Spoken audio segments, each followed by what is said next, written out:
filled with this pain that I feel inside. All the rain is falling in my eyes. It's times like this that I wanna die. Can somebody show me, please tell me? All right, check. No bunks, check. Definitely, it's all about the Mass Breathers Morning Show, and with me right now is none other than Jashan Hughes. I got you. I was able to get you to come and join me. What's going on, Jashan? I'm good. How are you? I'm great, man. So, Good I'm. morning, everyone. Say that again? I missed that. To everyone Yes. who's locked in. Yes. Now, Jashan, we go way back, man. So we're gonna have a conversation. We're gonna go over, a couple of things. We're gonna be talking about you from, back in the day till now and everything you're doing. So I think let's start back way back. There was this. Back in the day, there were a couple of big radio stations in Antigua. You had Yes. of course, ZDK was a big radio station. You had ABS, but those were really the radio stations that, that were around. And then there was a station that we used to pick up called Gem Radio, which was just different from any radio station that was on air at the time. All right, after that, of course, you had the Observer come in and the Vibes FM, but Gem Radio was there. And Gem had an event called Gem Family Rave. And they asked for, singers in Antigua to send in music and so on to be a part of Gem Family Rave. And you were one of those people. Tell us about that. Tell us how that happened. First of all, it was so long ago. So I'm gonna try and pick my brain, but I can remember Kwame Mentor was one of the persons who was working at GEM, and Yes. he was Yes. one of the main persons who told me about the competition, knowing that I could sing because Kwame has known me for years, and that's how I found the competition. Right. I can't remember if I had to do a snippet of something to submit, but I did, and I entered. I passed, Mm-hmm. Mm-hmm. and I eventually won, Yeah. which they expect to, but yeah. And that was in 2002. That had to be about 2002 or 2001, somewhere around there. It would have been. Yes. It would have been a long Yes. time ago.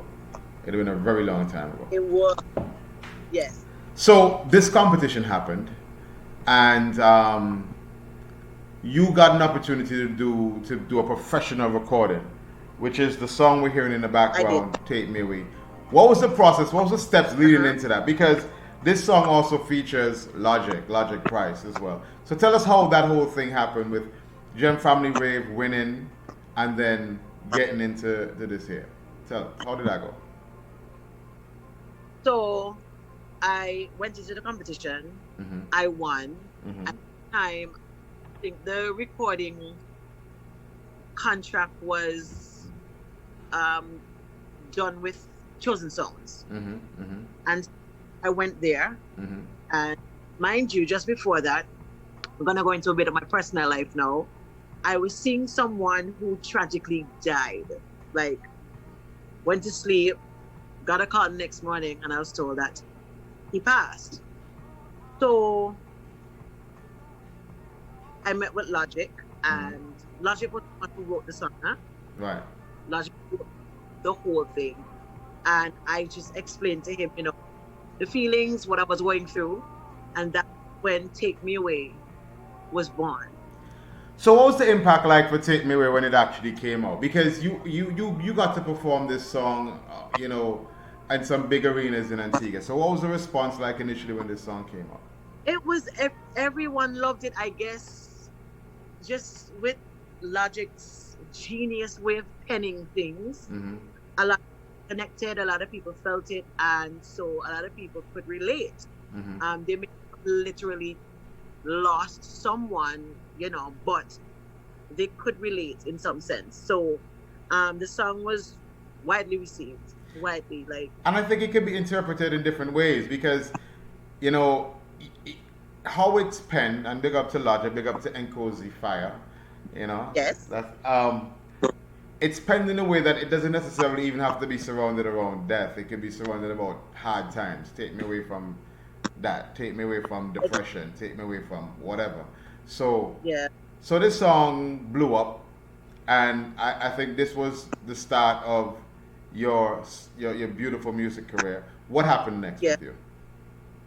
I think after that was when I jumped into the soca arena, was it? So stick a pin. I, Let's ask, because you've always kind of done R&B, soulful music, and so on. And soca is a bit different. What prompted the what prompted the reasoning for going into soca? First of all, I think I met up with Roger Perry. Everyone knows Roger Perry, and he Mm-hmm. was managed. Mm-hmm.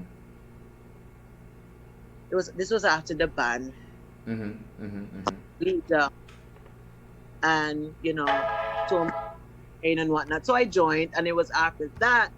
I was like, all right. He's like, yeah. You should try Soca Monarch. Da, da, da, da. I was like, oh, okay.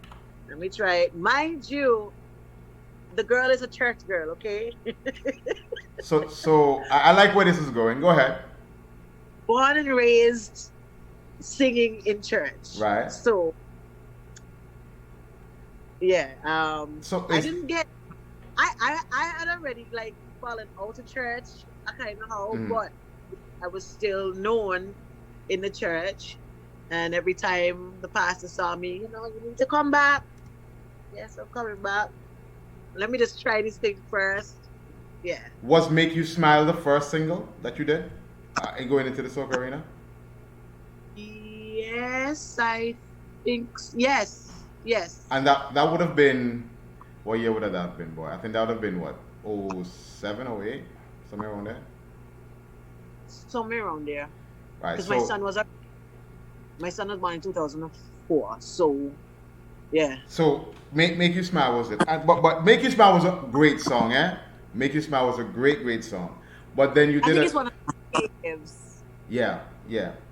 And Yeah. then you did a song, Mama No, which Mama was No? a jumpy song. Now Yeah. you didn't to that point. I don't think you've ever done a jumpy song prior to that.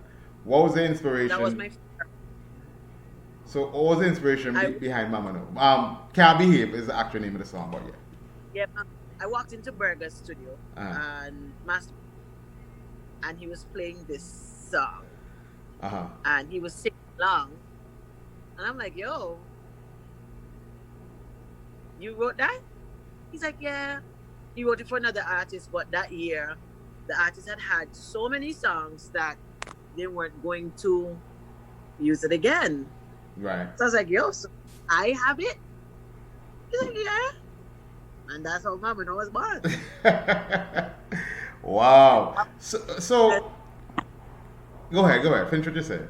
That was Burger's writing and production. Yeah, Burger is a genius, you know. As simple as you see him there, he's a He genius. is.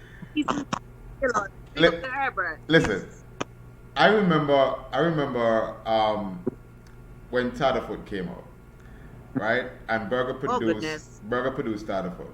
And I remember trying to get a dub. Then times I was with More Life. I remember us trying to get a dub plate from Tadderfoot, and it was the most painstaking thing because people don't know. And no disrespect to Burger, he's no disrespect to Tadderfoot, but he cannot sing. He cannot sing on beat. He doesn't.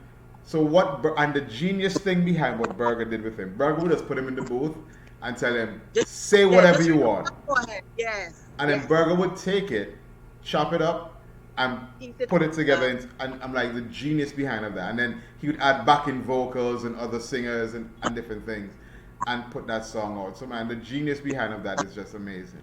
So Mama No came out. When did Cheesecake Factory start? Oh my goodness. Oh, maybe just around the same time as when Mama No came out, or maybe just before, Mm-hmm. Mm-hmm. because we No, did maybe years on the road. okay. You actually made it to the finals quite a few times.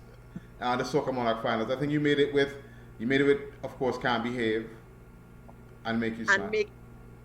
Make You Smile. I won first runner up in the groovy. Yeah, I think you also made it with Walk as well. E or was it Walk? I think it was with Walk. I'm not sure. I'm not One sure. of the songs. It's either Make You Smile or Walk. I won first one. Okay, it's Walk because the same year I had Mama No, and I Right, didn't. right. It's It did both of them. but I didn't place. Because Make You Smile was a single by itself the first year. I think that same year, I think that year was the year Tian won first. I think that was the year Yeah, Tian won the first crown. yeah, Um, yeah. So Make You and you. I don't think at the time. I think that was the first one of the first times they introduced the jumpy and so separate the jumpy and the groovy. that, And I think Tian won with what did he win with, boy? Baby I. It was Baby I. I think Baby I and Soca. Yeah, I think that's the two. So I could be wrong. I'm just trying to pick my brains and take me back in that right. time. That time I wasn't even in Antigua now. To be honest, at that time I was still overseas. But I was still following what was going on here in Antigua and Barbuda. So if I'm not correct, bear with me. So Right. so you did that, Make You Smile, big song. Came back the next year with Walk and I Can't Behave. I think the year after you did Walk Up and Lovin'. I think is what you did the year after that. Look, I've been to Barbados, I've been to Virgin Gorda, I've been so many places, recorded so many songs, and I'm embarrassed to say that I cannot remember. But Some of your catalog is deep, you know. Your catalog of music is a big catalog. One of my favorite it. songs for you, I was always pissed as hell that you didn't. I don't know how come you didn't make it to the finals with this song. And they had you appear as they had you make it a performance. I think it's in the Night of Soca Monarch or the Night of semifinals. What song was that? Remedy. Yes. I actually didn't enter because Oh, you didn't enter, so that's what it was. Okay, 'cause that was it had gotten it had gotten to a point where I was like, you know what? No. okay, makes sense now. Because Remedy was a big song. I liked Remedy as well. You know, I did that in New York, hmm I think 2014. that about be 2015, 2016. Yeah, Yes, somewhere. Yes. yeah. Yes. Okay, so you were in Cheesecake Factory. You had some success there. You said you did a lot of touring. How was that experience like being in Cheesecake Factory and It was it was it was good. Like we did shows, Dominica, St. Kitts. I also for a very short time in 20, maybe for like 9 months in 2009, maybe I was working with Burning Flames too, and that was, I think that was like one of the most, that was one of the most fun experiences ever, because like every weekend, if not every other weekend, we were somewhere. I didn't even know that. Wow. So how did that happen? How did that? How did?